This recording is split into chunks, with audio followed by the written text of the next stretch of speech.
தேவன் எவ்வளவு பெரிய பாவியையும் மறுபடியும் வந்து அவரிடத்துல வந்து நின்னா மன்னிச்சு ஒரு பெரிய கருவியா உருவாக்கி பயன்படுத்தி விடுவார்.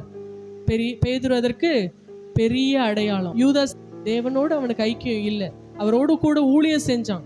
ஆனா தேவனோடு கூட அவன் என்ன இல்லை, அவர் குணாதிசயங்களை அவன் தெரிந்து கொள்ளல. அவனுடைய கண்கள் முழுக்க முழுக்க பணப்பையிலையும் மற்ற காரியங்கள் மேலேயும் தான் இருந்ததே தவிர அவன் தேவன் எப்படிப்பட்டவர், என்ன சொல்ல வர்றார், அவர் கேரக்டர் என்ன, அவர் எப்படி அப்படிங்கிறதை யூதாஸ் புரிந்து கொள்ள நேரம் கொடுக்கவே இல்லை. இன்றைக்கு நாம் ஊழியம் செய்கிறோம், ஆண்டவருக்காக ஊழியம் செய்கிறோம், நல்ல விஷயம்.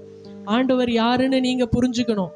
மற்றவங்க வந்து புரிய வச்சாங்கன்னா அது அவ்வளோ எளிதா இருக்காது.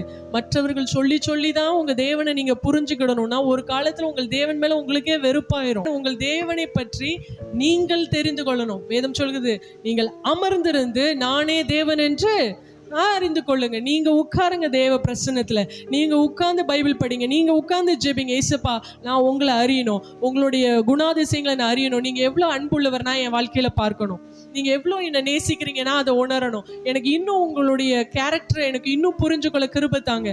4 காஸ்பல் இருக்கு, மத்தேயு, மார்க்கு, லூக்கா, யோவான். 4 சுவிசேஷங்களை எடுத்து படிச்சு பாருங்க, திரும்ப பாருங்க, திரும்ப அவருடைய அன்பை ஒரு அப்பாவா அவரை யோசிச்சு அந்த காஸ்பலை படிச்சு பாருங்க, ஒரு பிரதரா ஒரு அண்ணனா யோசிச்சு அந்த காஸ்பலை படிச்சு பாருங்க, ஒரு நல்ல ஒரு போதகரா, ஒரு நல்ல ஒரு ஸ்ட்ரிக்டான ஒரு பாஸ்டரா அவரை வச்சு படிச்சு பாருங்களேன். என்னென்ன கேரக்டர்ல அவரை பார்த்து யோசிச்சு படிச்சு பாக்குறீங்களோ அந்தந்த கேரக்டர் அவர் பக்காவா பிளே பண்ணியிருப்பார். ஆமென்.